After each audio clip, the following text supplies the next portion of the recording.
A conquista das plantas para o meio terrestre abriu o caminho para todas as outras formas de vida que hoje nós conhecemos. Antes das plantas nós tínhamos as algas, e elas eram totalmente dependentes da água. Por exemplo, a reprodução se dava através da dispersão dos gametas, dos esporos e zigotos. Alguns deles possuíam um flagelo para auxiliar na locomoção e na dispersão dos mesmos.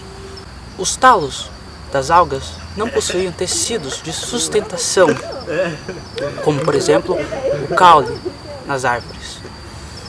E elas eram dependentes da água para manter essa sustentação através da flutabilidade. Já as trocas gasosas das algas também eram totalmente dependentes da água, uma vez que essas trocavam gases como CO2 e oxigênio através da difusão desses gases na água. E é através da água que as algas também recebiam luz para sua fotossíntese. Quando a luz irradia na superfície da água, ocorre um fenômeno chamado difração, que é a divisão das cores. Podemos observar isso, por exemplo, quando nós observamos a formação de um arco-íris por meio de um prisma de vidro. E dependendo da profundidade das algas, não só a intensidade da luz variava, mas também a cor, ou seja, a quantidade de energia que as algas podiam sintetizar. Bom, então nós vimos aqui que as algas eram e ainda são totalmente dependentes de um meio aquático, ou pelo menos um meio úmido. E a conquista para o ambiente terrestre dependia de vários fatores, como por exemplo a sustentação, o combate à seca, a luminosidade e a reprodução.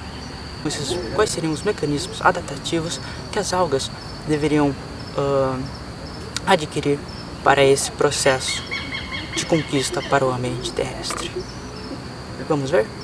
Bom, agora eu vou falar um pouquinho sobre as briófitas. Um pouco da diferença entre as briófitas e as algas é que as briófitas elas têm embrião, esporo e gametófito, uma coisa que não tinha anteriormente nas algas. Isso torna as briófitas um pouquinho menos dependente da água. Tem duas características importantes que diz respeito às briófitas, que são: primeiro, a avascularização. As briófitas elas são avasculares. Isso quer dizer que ela tem uma deficiência na distribuição dos nutrientes dentro delas. Isso torna elas plantas bastante pequenas, né? Outra característica dela é a reprodução dela. A reprodução dela é algo que torna ela um pouco dependente da água. Ou seja, as briófitas elas não são 100% terrestres e também não são plantas aquáticas. Ela é o intermediário, né? Digamos que ela seja a transição entre um meio e o outro meio. Por que isso? Ela não depende totalmente da água para crescer. Ela mora em ambientes úmidos, como as beiras dos rios, dos lagos. Isso porque ela precisa da água para reprodução. Isso é uma das características que torna ela bastante dependente da água, que não permite que ela seja 100% terrestre. Ela precisa da água para a proliferação, para a procriação da espécie. As briófitas compõem mais de 20 mil espécies. Um exemplo bastante comum das briófitas são os musgos.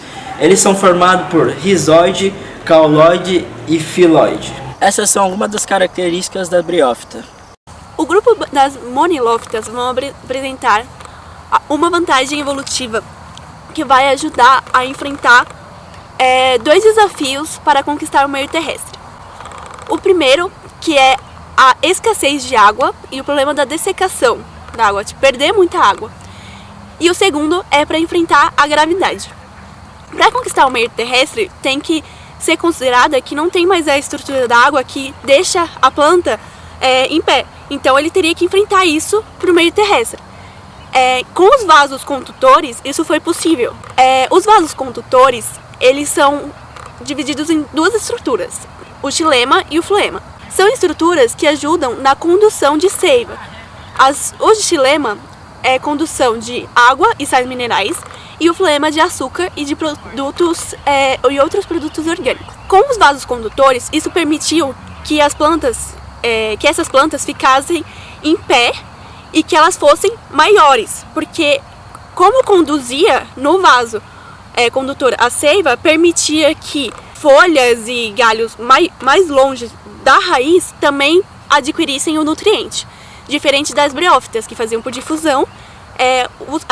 Os vasos condutores vão permitir essa nutrição de todo o tecido. Além disso, a planta sendo maior, mais alta, isso também permitia que ela tivesse mais luz solar, favorecendo a fotossíntese. Os vasos condutores permitiram isso porque eles são lignizados, que é uma proteína que ela é bem resistente, que deixa a planta bem sustentada. Além disso, esse grupo também vai apresentar raízes mais profundas do que o usual, facilitando a busca de nutrientes no solo. As monilófitas também têm folhas com uma área maior, facilitando assim uma maior absorção da luz solar e maior fotossíntese, que é uma forma de atribuir energia para a planta.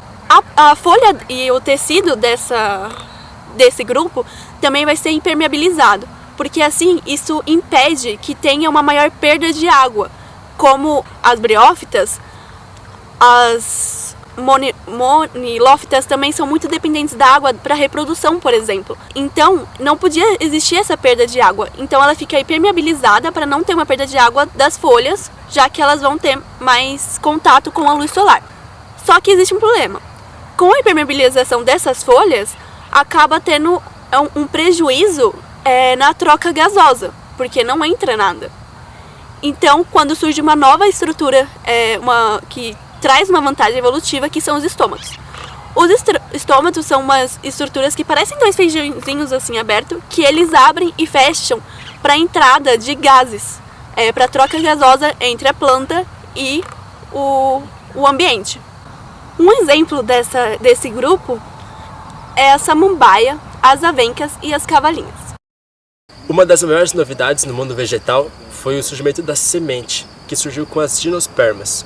As gimnospermas são as plantas caracterizadas por possuir sementes nuas, que são aquelas que não são cobertas por frutos. Essa é a classe das árvores como as coníferas, as sequoias e a araucária brasileira. Ela possui cerca de 720 espécies de plantas diferentes. Os ancestrais das angiospermas e as gimnospermas surgiram por volta de 360 milhões de anos atrás, numa época em que os deslizamentos tectônicos fizeram com que o ambiente, que antes era quente e úmido, passasse a ser frio e seco. E também fez com que o nível do mar descesse de 200 a 100 metros, o que fez surgir uma nova classe de plantas chamada progimnospermas. As progimnospermas são as ancestrais das angiospermas e as gimnospermas, e elas são caracterizadas por possuir um câmbio vascular bifacial, que seria um tecido vascular xilema e floema secundário. E foi aí que as gimnospermas tiveram início na jornada evolutiva. As gimnospermas foram as primeiras árvores a conquistarem de forma definitiva o ambiente terrestre. Por possuir a semente nua, elas tiveram a capacidade de proteger o embrião contra a desidratação e também guardar nutrientes que faziam com que o embrião se desenvolvesse de forma mais fácil. As gimnospermas possuíam semente e flor, só que não possuíam a ferramenta necessária para a polinização da flor, que seria o perfume. Então elas faziam a polinização usando o vento. Estou aqui para falar das angiospermas. Atualmente existem cerca de 350 mil espécies de plantas pelo mundo. Desse total, 250 mil são angiospermas. As angiospermas produzem raiz, caule, folha, flor e fruto. Repare que, em comparação com as gimnospermas, existem duas novidades evolutivas, a flor e o fruto. A vantagem de possuir frutos está na proteção e nutrição das sementes, além de ajudar na dispersão do mesmo, pois a maioria dos frutos é doce e suculento, atraindo assim a atenção de animais que farão a digestão desse fruto e no momento da defecação irão espalhar as sementes, que passarão intactas pelo tubo digestivo, favorecendo assim a espécie de conquistar novos territórios. Now the world don't